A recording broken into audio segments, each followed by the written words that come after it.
Fish sticks weren't always a family favorite. When Gorton's introduced them in 1953, most shoppers were, well, pretty skeptical. Frozen fish, breaded blocks from a box. It didn't sound like dinner. But smart advertising changed everything. Promoted as quick, clean, and kid-friendly, fish sticks soon won over American households, especially as home freezers became common in the 1960s. Today, they're more than just a frozen food aisle classic. For many, they're a taste of childhood dinners, busy school nights, and the crunch that never disappoints. It all starts in the frigid Bering Sea, where Alaska pollocks swim in massive schools beneath the surface. Large trawler ships equipped with sonar locate the fish by detecting tiny air bubbles in their swim bladders. Once found, cone-shaped nets are released, pulling in tons of pollock at a time, sometimes over 100 tons in a single sweep. The process is tightly controlled to protect fish populations and preserve ocean balance. Once on board, the pollock are sorted, cleaned and filleted, all within hours of being caught. These trawlers aren't just boats, they're full-scale floating factories. Machines gut and fillet up to 45,000 fish per hour, while conveyor belts carry the meat to flash freezers that drop temperatures to minus 30 degrees Fahrenheit in minutes. Larger fillets are pressed into uniform blocks ready for shipping. The rest is turned into surimi, used in everything from imitation crab to seafood snacks. Each block is vacuum-packed, labeled, and stored in the ship's deep freezer, stacked like gold bars from the sea. Back at port, the frozen fish blocks are offloaded into refrigerated trucks and shipped straight to processing facilities. These cold chain deliveries, ensure the fish stays at peak freshness, never thawed, never compromised. Inside the plant, each frozen pollock block is inspected for size and shape. Even a slight irregularity can jam the high-speed slices. Next, they're dipped in a smooth batter, airbrushed to remove excess, and rolled in crisp breadcrumbs. Finally, they're flash-chilled again at minus 22 degrees Fahrenheit to seal in structure and flavor. Watching the golden sticks roll off the line, you might forget they started as icy white bricks just an hour earlier. After cooling, the finished fish sticks move down the packing line. Each package is sealed, labeled, and stacked onto pallets bound for deep freeze storage. And just like that, the fish stick goes from sea to supermarket, ready to be tossed into a hot oven on a busy weeknight. For many families, it's not just convenience, it's tradition, still wrapped in paper and crumbs, from crispy fish sticks to something a little fluffier. They flip, they sizzle, and they've been on breakfast tables for generations. But behind every golden pancake is a surprisingly technical process, one that involves industrial mixers, high-speed griddles, and robotic flippers. More precise than your favorite diner cook, actually. Let's go behind the scenes to see how the humble pancake, 5,000 years old and still going strong, is mass-produced to breakfast perfection. Pancakes have been around for over 5,000 years. Ancient humans, like Utsi the Iceman, ate early versions made from ground grains and water. The Romans sweetened theirs with honey and spices. In medieval Europe, pancakes were tied to religious rituals like Shrove Tuesday, using up eggs and milk before Lent. But it was in 18th century America that pancakes truly found their morning identity. With the addition of leavening agents, they puffed up, soft, golden, and perfect for butter and syrup. The process begins in giant industrial blenders where dry ingredients like flour, baking powder, salt, and powdered buttermilk are mixed to a fine consistency. Meanwhile, liquid ingredients such as water, eggs, sweet cream, liquid sugar, and soybean oil are pumped from storage tanks into separate mixing chambers. Once combined, the mixture forms a smooth, pourable batter. Consistency is everything. Too thick and the pancakes turn out heavy, too thin and they'll fall apart on the griddle.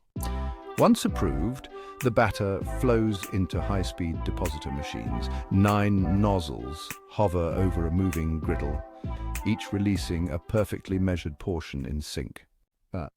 The griddle itself is a moving belt kept at a constant, carefully controlled temperature. Within seconds, the bottom side sets into a golden crust while the top gently bubbles. 3 parallel lines of batter work simultaneously, producing up to 45,000 pancakes per hour. A mesmerizing dance of precision and heat. After a few seconds on the griddle, it's time to flip. But instead of a spatula-wielding chef, stainless steel paddles do the work, timed to the millisecond. From batter to fully cooked, the entire process takes just 90 seconds. At the end of the line, each pancake gently tumbles off the griddle onto a rolling conveyor designed to keep them flat and prevent folding.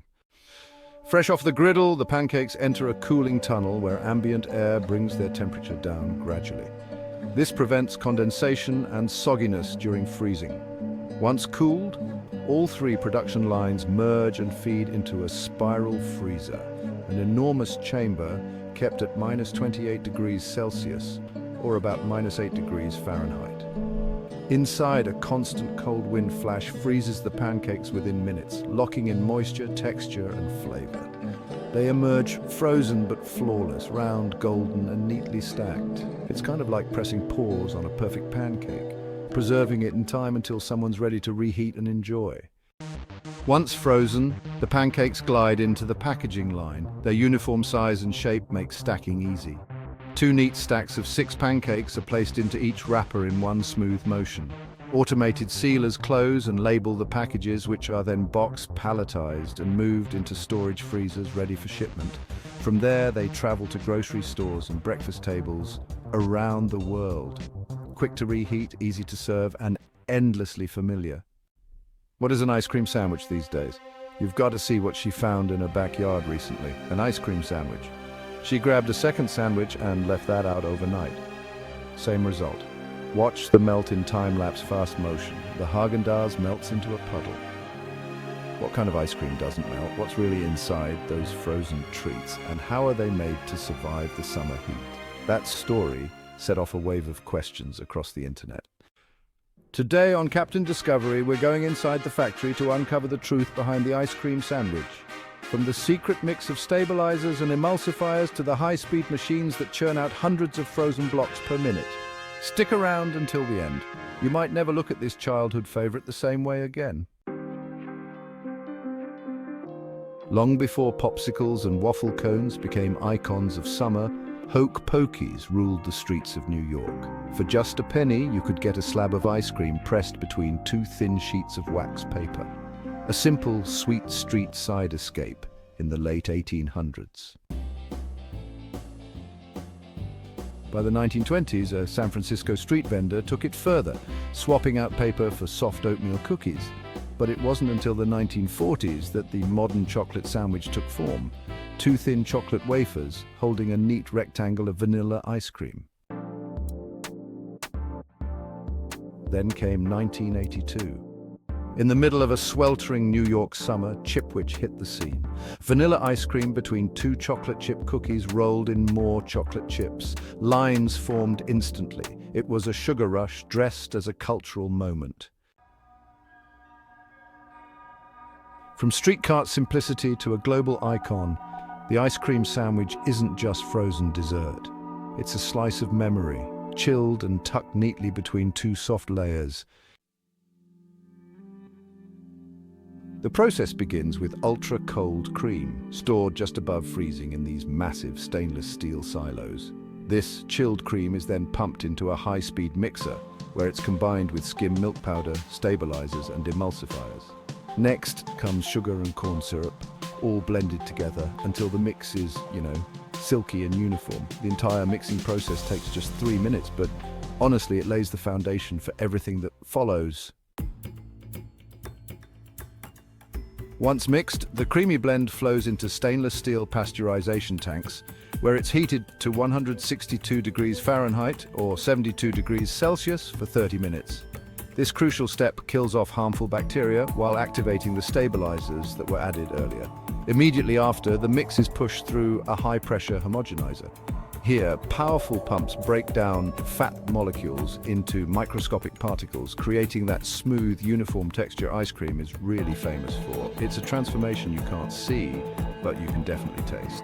Without this step, your favorite sandwich might feel more like frozen milk than the rich, velvety bite you expect. After pasteurization, The mixture is rapidly cooled and transferred to a flavoring tank where natural vanilla extract is added. Timing matters. The flavor must blend evenly without degrading under heat. Then comes aeration. The mix is whipped at high speed for just 15 seconds. This introduces controlled amounts of air, turning the dense liquid into a soft, scoopable foam. The chilled, aerated ice cream is now ready for assembly. On a fast-moving production line, 2 chocolate-flavored wafers travel side by side towards a central injector. At the exact moment they align, a mechanical nozzle dispenses a rectangular block of vanilla ice cream between them. Precisely 1/3 of a cup per sandwich. The ice cream is shaped to fit snugly with clean edges and even thickness. Timing is everything. The process runs at 140 sandwiches per minute, and even the slightest misalignment can halt the line. Freshly assembled and still ice-cold, the sandwiches glide straight into the packaging zone. Here, robotic arms lift each one into a printed wrapper, folding and sealing it with precision. The wrappers are then counted and packed into cartons, each box ready to hit store shelves.